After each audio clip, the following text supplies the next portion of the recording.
Salut à tous, je suis heureuse de vous retrouver sur Minasomnia en liberté pour une petite capsule sur l'abondance. Alors pourquoi l'abondance? Eh bien parce que c'est un sujet que je travaille depuis un certain temps maintenant et qui me semble tellement important.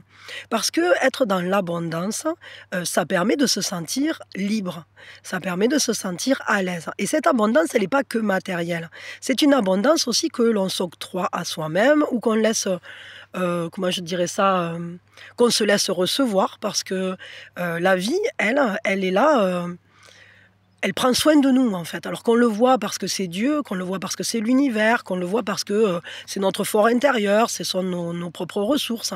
Vous pouvez le voir comme vous le sentez, ça dépend des croyances de chacun. Mais ce qui me semble essentiel, c'est de comprendre que ce soit vous, et avec une part de vous très forte qui veut vous donner le meilleur, ou que ce soit l'univers ou Dieu qu'on verrait comme, ou les guides, enfin voilà, qu'on verrait comme quelqu'un qui veut prendre soin de nous, comme un bon parent, comme voilà, si on considère par exemple Mère Nature, elle ne nous veut aucun mal, Mère Nature, elle nous aime, c'est tout, et elle a juste envie que ses enfants soient heureux, alors elle nous donne le meilleur.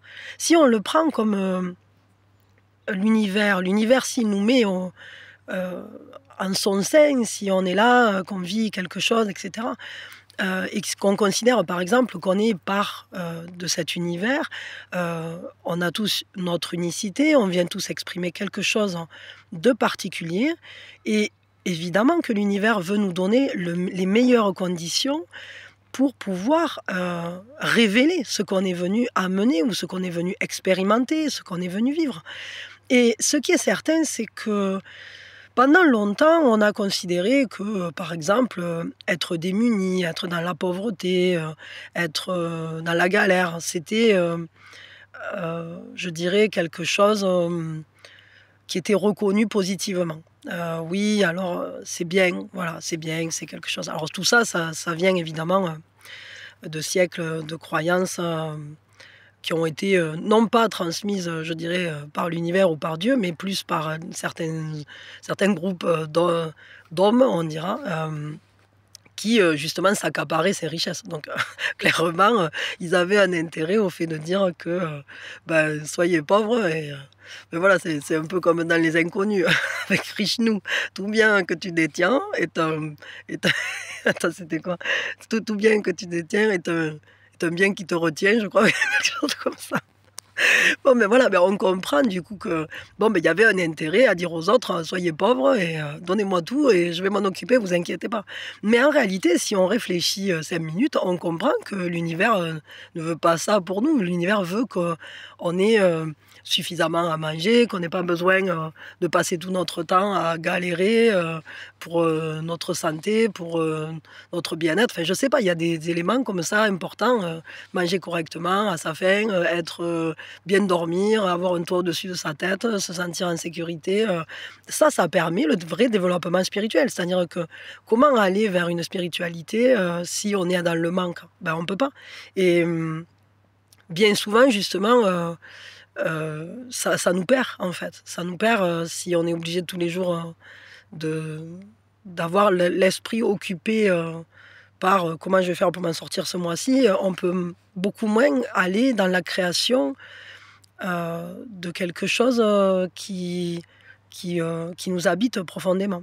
Donc moi je crois que pour être intense, il faut quand même avoir un minimum d'abondance dans sa vie, que ce soit abondance relationnelle, abondance matérielle, abondance un peu à tous les niveaux, abondance aussi au niveau de notre santé, de notre liberté d'action. Voilà, l'abondance, c'est pas qu'une seule chose. L'abondance, c'est vraiment cette manière d'aller dans la vie en se sentant libre d'être soi, en se sentant libre d'exprimer ou d'expérimenter des choses qui sont à la fois profondément ancrées en nous, que l'on ressent profondément comme un besoin d'être vécu, ou voilà, parfois on se sent appelé par certaines choses, ou parfois tout simplement on a besoin de se recentrer pour se mettre à l'écoute de soi. Et je crois que l'abondance fait vraiment partie de ce cheminement spirituel ou d'un chemin vers soi en réalité. Et donc voilà, pour moi, la première chose que j'avais envie de vous transmettre dans cette capsule de l'abondance, heu, c'est rigolo parce que finalement ça rejoint la capsule sur, le travail spirituel et la connexion par les à l'intuition, bon, finalement, ces 2 circuits-là se rejoignent d'une certaine façon, heu, mais c'est vrai que j'ai envie vraiment de vous transmettre aussi des choses qui iront dans le sens, hem, de travailler cette abondance, hein, de la laisser entrer, de se mettre en réceptivité. Parce que finalement, c'est une énergie comme une autre et que ce soit notre intuition ou que ce soit, le fait de recevoir les cadeaux de la vie, ou les messages de la vie, c'est la même chose en réalité. C'est juste, s'ouvrir, et s'autoriser à, se connecter à quelque chose de plus grand que soi, qu'on peut considérer comme étant en soi, bien sûr, mais qu'on peut considérer aussi comme étant, une descente d'énergie et l'amour est une énergie, hem, je dirais, l'argent en est une aussi, hem et c'est une énergie qui est un outil. Parce que si, par exemple, on peut dire: «Ah mais oui, mais l'argent c'est pas bien». Mais si on dit ça, on est foutu en quelque sorte parce que ça n'est qu'un outil. C'est comme dire, «Ah non, un couteau c'est pas bien» ou «Un marteau c'est pas bien» parce que, je sais pas, avec le marteau par exemple, je peux assommer quelqu'un. Oui, mais avec un marteau, on peut aussi, planter des clous, construire un truc et ça dépend de ce qu'on en fait, en fait. En réalité, son utilité, enfin ou son sa nature, est d'être utilisé et c'est vraiment l'utilité qu'on va en avoir qui va donner, son véritable, sens, à l'argent comme à toute chose d'ailleurs. Parce qu'on peut avoir une très grande intelligence, par exemple, qui est mise au service de quelque chose de tout à fait, bon ou de tout à fait négatif.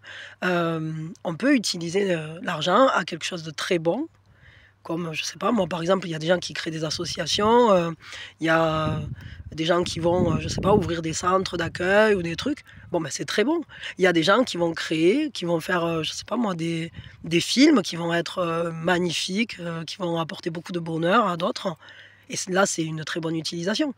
Alors là où c'est problématique, c'est par exemple, si, votre argent, je sais pas, vous l'utilisez, à la vente d'armes ou des trucs comme ça. Bah, évidemment que là, de suite, ça devient, ou pour faire, tuer quelqu'un. Vous voyez? Ce que c'est de suite, ça change, c'est pas l'argent qui change de nature, enfin voilà. Mais après, c'est aussi l'abondance, ça peut être aussi l'abondance relationnelle. C'est-à-dire, on peut avoir de très grandes, facultés de communication, d'échange et on peut les mettre au service de quelque chose de super, c'est-à-dire, aller vers les gens avec le cœur ouvert, je sais pas, échanger, être, positif dans l'impact qu'on a sur les gens, les aider, les écouter, ou transmettre quelque chose qui nous tient à cœur, qu'on ressent comme vraiment précieux. Et puis on peut aussi utiliser ça pour manipuler ou pour je sais pas quoi et c'est toujours pareil en réalité. Quoi qu'on prenne, ça peut toujours avoir un pendant positif et un pendant négatif. Mais ce qui est certain, c'est que si on veut pouvoir avoir l'opportunité d'exprimer, ce qu'il y a de beau en nous, il faut, se laisser la place, hein, de l'exprimer et pour se laisser la place de l'exprimer, il ne faut pas être, entièrement, heu, voué à la survie et ça je pense très sincèrement que c'est important, parce qu'on à l'heure actuelle, on voit, nos sociétés, alors je vais dire, dans le monde, on voit il y a beaucoup de lieux où survivre, c'est déjà un essentiel, quoi. Mais, ce qui est certain, c'est que même dans des pays, plus avec des comment je dirais ça? Avec des niveaux de vie plus élevés, on va avoir des gens qui sont, voués à la survie et de la même manière que dans des pays, où, il y a beaucoup moins de ressources, parfois, ils sont beaucoup plus heureux, ils arrivent beaucoup à faire beaucoup plus de place, hem, à, peut-être l'amour, la spiritualité, le partage, hein. Mais c'est aussi un état d'esprit et cet état d'esprit de prospérité, d'abondance, il dépend de nous et on en est responsable. Nous sommes responsables, non pas, peut-être je dirais, du lieu où on est, de l'état, peut-être, l'état de l'abondance, dans laquelle on a atterri, enfin, du lieu ou de l'espace dans lequel on atterrit. Mais par contre, on est responsable de ce qu'on en fait. Et c'est vrai que parfois, on peut naître quelque part où l'abondance est très peu présente, sous certaines formes. C'est-à-dire parfois, il y a une abondance financière, mais alors pas du tout relationnelle. Et c'est à nous d'aller creuser pour trouver une voie de prospérité dans les échanges et dans l'amour. Parfois, au contraire, il y a une très belle prospérité relationnelle, abondance relationnelle. Il y a beaucoup d'amour, beaucoup d'échanges. Mais matériellement parlant, au niveau du confort, c'est foireux. Et c'est à nous aussi, c'est de notre responsabilité d'améliorer ce côté-là. Et peut-être qu'on a tous des choses à travailler. Mais je crois vraiment précieux de comprendre que être dans l'abondance, c'est ce que nous demande l'univers. Parce que si on n'a pas de quoi manger, si on n'a pas un lieu où dormir, si on est... alors ça va être difficile de vraiment exprimer au monde ce que l'on est venu y exprimer. Et bien sûr qu'on trouvera toujours des exemples qui peuvent contredire ce que je suis en train de dire. Et tout est... Enfin voilà, peut-être certains viendront exprimer quelque chose de leur créativité, de leur bonté, alors qu'ils sont dans une condition très difficile. Mais je crois qu'il est de notre ressort de recevoir en réalité, d'accepter le cadeau de l'univers qui lui ne demande qu'à nous apporter tout ce dont on a besoin. Et c'est à nous d'ouvrir les bras, c'est à nous de tendre les mains et de dire oui, merci. Merci, je suis dans la gratitude par rapport à l'univers, à Dieu, à moi-même, de cet apport et de cette idée de me faire vivre dans un bien-être et pas dans des conditions difficiles. Quand on vit dans des conditions difficiles, bien sûr qu'on apprend, bien sûr qu'on... Ah, il y a une petite mouche. C'est parce que je suis au champ et du coup, il y a des herbes. Alors évidemment, il y a plein de bêtes. Il y a de tout, il y a des criquets, des sauterelles, des machins. Il y a plein de petits bourdons. Je me suis éloignée du néflier parce que le néflier, il est plein de fleurs et tout. Mais alors, il y a plein de petits bourdons, mais il y a aussi plein de... Comment il s'appelle là, de frelons asiatiques. Il doit y avoir un nid pas très très loin. Bon, ils sont pas méchants en vrai, hein, mais enfin, j'avais pas envie de tourner là-dessous. Même si j'adore, franchement, je vous les prendrai en photo. Enfin voilà, mais c'est ça aussi. C'est ça, ça fait partie de l'abondance, la richesse de la biodiversité. Et ça en fait partie aussi, et il faut savoir l'accueillir. Je veux dire, chaque espèce a son rôle aussi à jouer sur Terre. Enfin voilà, allez sur ma chaîne Nature et Sourire, ça c'est une autre chaîne. Mais c'est avec plaisir que j'y échange aussi là-dessus. En tout cas, ce qui est sûr, c'est que tout ce que la vie, l'univers a à nous apporter, à nous proposer, accueillons-le, quoi. Accueillons-le avec amour et parfois ça peut passer par des biais qu'on n'imaginait même pas, quoi, par des choses qu'on n'avait pas prévues. Mais je crois que c'est à nous aussi quand même de nous donner les moyens et de poser des actes qui vont dans le sens, des actes et des intentions qui vont dans le sens de développer cette abondance, cette prospérité, et de ne pas la refuser sous prétexte qu'il vaudrait mieux vivre démuni pour être un saint homme, quoi. Enfin, je veux dire, je suis désolée, mais je ne suis pas du tout dans cet état d'esprit. Je pense que c'est pas forcément... Pourtant, je suis croyante et tout, hein, mais je trouve que là, il y a eu quelque chose... Évidemment qu'on ne vit pas pour l'argent. Ça doit être un moyen, c'est un outil. Mais si on refuse l'outil, c'est comme vouloir planter des clous avec la main, quoi. Je veux dire, concrètement, moi, si je dois construire un truc, une cabane, je sais pas moi, pour les cocottes, je vais pas aller planter les clous avec ma main, je vais prendre un marteau. Et de la même manière que si je veux faire quelque chose, je sais pas, un projet, un truc, ou ne serait-ce que, je sais pas, faire des travaux dans ma maison, ou vivre des expériences, je sais pas, comme voyager, ou... aller au cinéma ou avoir accès à une certaine culture hein, ou acheter un livre, enfin je sais pas, il faut pas refuser quoi. L'outil c'est l'argent en réalité, donc il en faut pour tout le monde.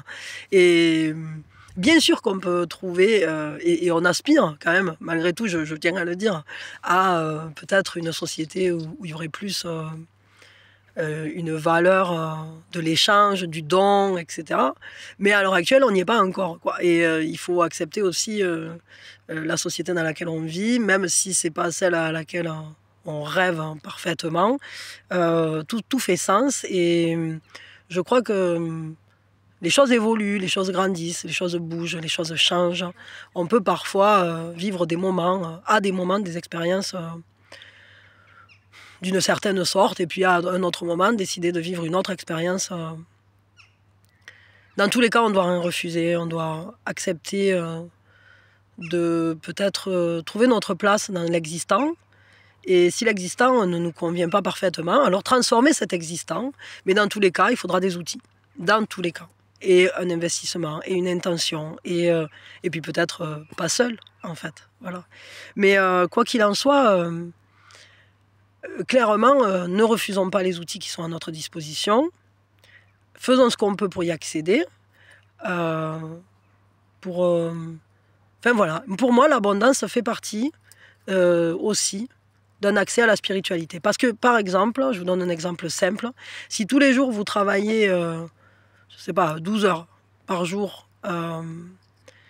pour nourrir votre famille, pour je ne sais pas quoi, à quel moment vous allez mettre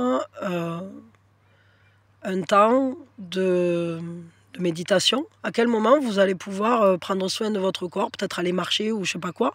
Si vous êtes, imaginons vous travaillez derrière un bureau, bah, voilà, tout ça c'est important. Et puis il y a une erreur aussi dans le sens où bien souvent on dit, enfin on nous paye au temps, et le temps c'est notre vie en réalité.